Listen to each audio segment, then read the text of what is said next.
दोनों देवरानी जेठानी ने इतने टाइम से पूरे यूट्यूब पे शोर मचाया हुआ था, देवर की शादी है, देवर की शादी है, हमारे घर की शादी है, बहुत सारी तैयारियां करनी है, बहुत सारी जिम्मेदारियां निभानी है। जब देवर की शादी आई, जो हर काम में इनके में खड़ा रहता है, जब उसकी शादी आई तो दोनों देवरानी जेठानी बस फैशन कर करके अपना कंटेंट बना के उसकी दुल्हन के स्वागत तक नहीं रुकी, रातों रात मंडप से ही अपने घर चली गई। बहुत मतलबी हैं दोनों देवरानी जेठानी, ऐसा कहना है ऑडियंस का। और ननद, जिनका लहंगे को भी लोग अब टारगेट कर रहे हैं कि देवरानी ने अपनी दुकान से अपने अपने लहंगे तो मस्त मस्त चुन लिए और ननद का लहंगा बेकार चुन दिया। तीसरी तरफ ननद ने भी एक थंबनेल लगाया है कि रिश्ते दिल से निभाते हैं, दिखावे के लिए नहीं, कंटेंट या रिस्पॉन्सिबिलिटी। तो ये ताना था या फिर जस्ट नॉर्मल एक thumbnail. So hello guys, Radhe Radhe, जय श्री कृष्णा। स्वागत है एक और नए वीडियो में। आई होप सब अच्छे होंगे, स्वस्थ होंगे, मस्त होंगे, जहाँ भी होंगे तंदुरुस्त होंगे। अगर आपको मेरी वीडियो अच्छी लगती है तो प्लीज़ गाइज वीडियो को लाइक करना, कमेंट करना एंड चैनल को सब्सक्राइब कर लेना नोटिफिकेशन वाली घंटी के साथ में। जब से देवरानी जेठानी के घर में देवर की शादी हुई है तब से दोनों टारगेट हो रही हैं, कमेंट सेक्शन में भी और जहाँ पे ननद का चैनल है वहाँ पे भी इनके अगेंस्ट में बहुत सारे कंटिन्यूसली कमेंट्स आ रहे हैं कि तुम्हारी भाभियाँ तुमको यूज़ करके चली गई, तुम्हारे यहाँ से पूरी शादी का कंटेंट लेके उन लोगों ने अपने यहाँ पे डाल दिया, तुमको डालना चाहिए था, तुमको अपना चैनल बढ़ाना चाहिए था, उन्होंने तुमको चीट किया है। मतलब बहुत टाइप से इस तरीके के कमेंट वहाँ किए जा रहे हैं। तो सबसे पहले मैं एक लहंगे वाली बात क्लियर करना चाहती हूँ। जो शादी का ब्लॉग आया था ना, उसमें लहंगे के लिए मतलब लोग उनके ननद के चैनल पे ये कमेंट कर रहे थे कि देवरानी ने तुमको अच्छा लहंगा चूज करके नहीं दिया, अपने लिए चूज किया। तो सबसे पहले तो देवरानी ने सबके लहंगे सिवाय जेठानी जी ने छोड़ के, उस शादी में जो नंदे वगैरह आई थी सब ने उनकी दुकान से ही लहंगे चूज करके पहने थे। क्योंकि जब उन्होंने स्टोर ओपन किया था तब भी उन्होंने बोला हुआ था कि यहाँ पे रेंट पे भी अवेलेबल हैं। यहाँ तक कि जो देवरानी की जेठानी की सासू माँ ने जो साड़ी पहनी हुई थी वो भी देवरानी के स्टोर की साड़ी थी। तो ये लोग चूज तो अपने आप ही करने गए होंगे ना, दुकान तो पूरी ओपन ही होगी कि जिसको जो चूज करना है वो ले सकता है। तो ये तो हुआ ही होगा, सबने अपने अपने हिसाब से चूज किए होंगे। जो मैरिड नंदे थी उन्होंने मैरिड वाले शेड लिए थे और जो अनमैरिड थी उसने अपना अनमैरिड हिसाब से लिया था। हाँ, उस लहंगे में एक सबसे बड़ी कमी थी। क्यों? क्योंकि ननद की हाइट थोड़ी कम थी, तो वो जो लहंगा लिया था, क्योंकि उनको रिटर्न करना होगा उसी दुकान पे, उसी स्टोर पे, रेंट पे लिया होगा, उसकी हाइट कम नहीं कराई गई थी, तो उसको मैनेज करने में बहुत प्रॉब्लम हो रही थी। हाइट से बहुत लंबा जा रहा था वो लहंगा, इसीलिए भी ऑड लग रहा था। अगर वो प्रॉपर लेंथ का होता हाइट के अकॉर्डिंग तो इतना ऑड नहीं लगता। लहंगा सुंदर था, ट्रेंड में है इस टाइम, ऑफ वाइट कलर काफ़ी ट्रेंड में है, तो अनमैरिड के हिसाब से कलर बहुत अच्छा था। और जो लोग मैरिड अपना अपना चूज किए थे उनके लहंगे भी बहुत अच्छे थे।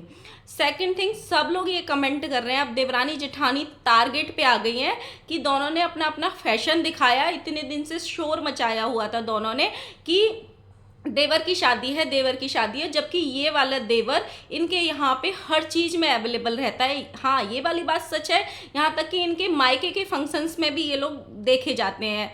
अभी आरती ने एनिवर्सरी करी थी, वहाँ पे भी ये देवर पहुँचे हुए थे अपनी अटेंडेंस लगाने के लिए, उसको अटेंड करने के लिए। तो इनके मायके तक के रिश्ते हैं। जब इनके घर की शादी आई तो सबने अपने अपने फंक्शंस पे अपना फैशन दिखाया, दोनों देवरानी जेठानी ने। और आधी रात में ही, शादी पूरी कंप्लीट भी नहीं होनी थी, दुल्हन घर भी नहीं आई, उससे पहले ही दोनों अपने अपने घर निकल गई। अब ऐसा ऑडियंस इनको कमेंट कर रही है। और ये भी साथ में बहुत सारे कमेंट मैंने देखे कि जब देवरानी जी की शादी हुई थी तो इन ननद देवर सारे वहीं पे रहे थे और इतना अच्छे से स्वागत किया था, इतना अच्छे से डेकोरेशन किया था। अभी ननद ने ब्लॉग्स डाले हैं जिसमें स्वागत दिखाया है, घर में बहू की एंट्री दिखाई है। तो ये वाली बात सच है कि वहाँ पे कोई भी दिखाई नहीं दे रहा है, मतलब 4-6 लोग भी नहीं दिखाई दे रहे हैं। ना कोई डेकोरेशन हुई है, ना कोई हु हल्लड़, ना कोई फूल बरसाने वाला, ना कोई उसको रिसीव करने वाला था दुल्हन का। तो वो देख के बहुत अजीब लग रहा था, क्योंकि इनके यहाँ पे वेलकम बहुत अच्छे तरीके से होता है, ग्रैंड तरीके से होता है। अगर ये देवरानी जेठानी होती चाहे अपने कंटेंट के लिए ही करती, लेकिन ये सारी चीज़ें करती। दूसरा रीज़न, इनको शौक भी है थोड़ा अच्छे से करने का, थोड़ा हल्ला मचाने का, तो उससे भी अच्छा लगता है। ये फंक्शंस थोड़ा हल्ला मचाने वाले होते हैं, तो वहाँ पे कोई भी नहीं दिख रहा था। और ननद अपनी जिम्मेदारियों में, क्योंकि वो अकेली बहन है, अकेली बेटी है, तो उसके ऊपर इतनी जिम्मेदारियां थी, तो उसने आज एक ये भी डाला है अपने ब्लॉग पे, ये थंबनेल डाला है कि रिश्ते दिल से निभते हैं, दिखावे से नहीं, और कंटेंट या रिस्पॉन्सिबिलिटी। तो बहुत सारे लोग जो उनको ये कमेंट कर रहे थे कि तुमको ये करना चाहिए था, ब्लॉग्स तुम्हारे पहले आने चाहिए थे, तो उन्होंने उसी में वॉइस ओवर करके ये बोला है कि मेरे ऊपर बहुत सारी जिम्मेदारियां थी, मुझे समझ ही नहीं आ रहा था क्या करूं क्या नहीं करूं, और ना अच्छे से ब्लॉगिंग हो पाई थी, ना मैं कुछ कर पाई थी। लेकिन ये सबसे बड़ा उन्हीं के लिए ड्रॉबैक है, क्योंकि वो टाइम से देख रही हैं कि हमारी भाभियां कैसे ब्लॉगिंग करती हैं। तो 4 दिन के लिए उनको एडिटर रखना चाहिए था, क्योंकि 4 दिन 6 दिन के लिए भी एडिटर्स मिलते हैं। तो अगर वो रखती तो ये उनके लिए, उनके चैनल के लिए बहुत बेस्ट काम होता, क्योंकि उनकी जो ब्लॉगिंग की गई थी, उन्होंने कभी किसी को कैमरा पकड़ा दिया, कभी किसी को कैमरा पकड़ा दिया, उससे उनके चैनल पे उतना फ़ायदा नहीं उठा पाई वो जितना उठा सकती थी। देखो, मना किसी ने नहीं किया होगा, क्योंकि उनके भाई की शादी थी, तो ऑब्वियसली उनका हक ज़्यादा था। और जहाँ तक मैंने देवरानी जेठानी के ब्लॉग्स देखे हैं, देवरानी जेठानी ने ज़्यादातर अपने आप को उसमें दिखाया है अपनी ब्लॉगिंग में, और ज़्यादातर तो डांस वीडियोस ही दिखाए हैं उन्होंने, अपना डांस ही दिखाया है। जो रस्में होती हैं इस बार वो ज़्यादा नहीं दिखाई, कहीं ना कहीं इसीलिए नहीं दिखाई क्योंकि वो ननद का कंटेंट था, उनके पास चैनल है, तो शायद यही सोच के नहीं दिखाई होंगी। लेकिन ननद को वो मैनेज करना नहीं आया, माना कि वो अकेले थी या फिर उनके ऊपर बहुत सारी जिम्मेदारियां थी। घर में जब अकेली बेटी होती है वही सब संभालती है, जब उनकी शादी होगी तो उनकी भाभी ही सब कुछ संभालेंगी, तो ये होता है।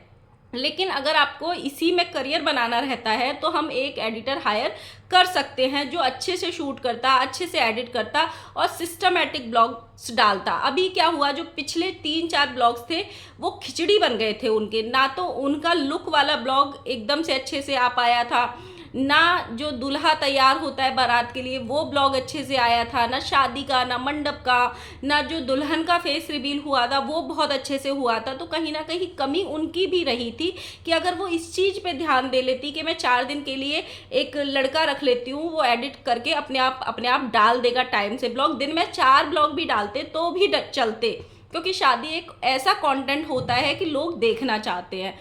और चूंकि भाई ये लोग बड़े ब्लॉगर हैं, बहुत सारी ऑडियंस है, लोग इनके लुक्स का वेट करते हैं, तो लोग तो इंतजार करेंगे। इनका डालना, ब्लॉग्स डालना जिम्मेदारी बन जाता है, इनको डालना ही डालना है, नहीं तो ऑडियंस में हाहाकार मच जाता है।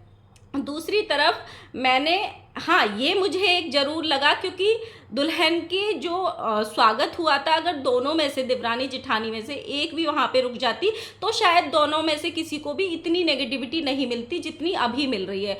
बहुत सारे लोग ऐसे कमेंट कर रहे हैं कि डॉलर कमाने गई थी, डॉलर कमा के आ गई, कंटेंट खत्म हो गया, दोनों अपने घर आ गई। दोनों में से अगर एक स्वागत के लिए रुक जाती तो शायद ये सब नहीं होता। मैंने एक वीडियो देखा कामनी जी का, जिसमें वो सफाई भी दे रही हैं कि बहुत सारे लोग वीडियो की बात कर रहे हैं, पहले डाल दिया, तो हमें कहीं ना कहीं से परमिशन मिली होगी, हमने तभी डाला है।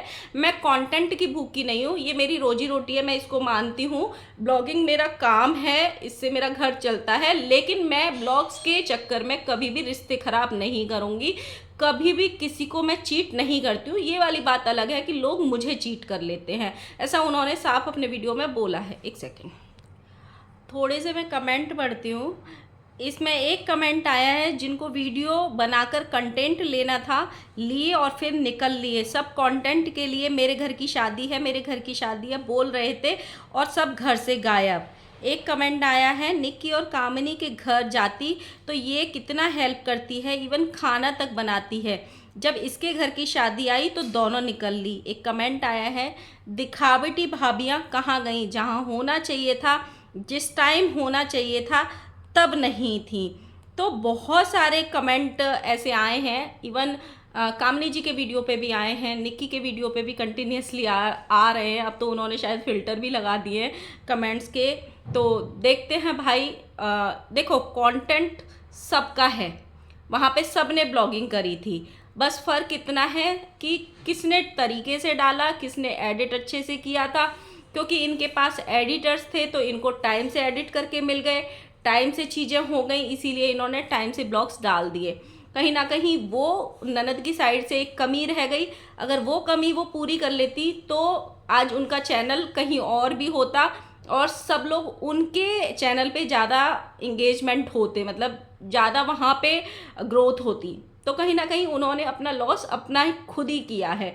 उनको ये दिमाग लगाना चाहिए था पहले, क्योंकि उन्होंने घर में देखा होगा इतना, तो जब घर में कोई बड़ा ब्लॉगर बन जाता है तो ये बहुत अच्छे से पता होता है कि जब भी कोई बेबी आता है, जब भी कोई शादी होती है बेटे की, तो सब लोग ब्लॉग्स देखना चाहते हैं, इंतज़ार करते हैं शादी का, फंक्शन का, ब्लॉग्स देखने का। तो ये कहीं ना कहीं उनकी तरफ से हो गई चीज़ें। हालांकि एक ब्लॉग में वो अभी बोल भी रही थी कि जो हो गया सो हो गया, मैं नहीं मैनेज कर पाई, बट अब मैं टाइम से ब्लॉगिंग करूँगी, टाइम से ब्लॉग्स डालूँगी, टाइम से अपने ब्लॉग्स को लाइव करूँगी। तो देखते हैं आगे क्या होता है। मुझे लगता है अभी जैसे जेठानी जी ने अपनी सफाइयाँ दी हैं, वैसे देवरानी जी भी आएंगी सफाई वाला ब्लॉग लेके, देखते हैं क्या होता है, करते हैं इंतज़ार सफाई का और मिलते हैं नेक्स्ट वीडियो में। Bye bye.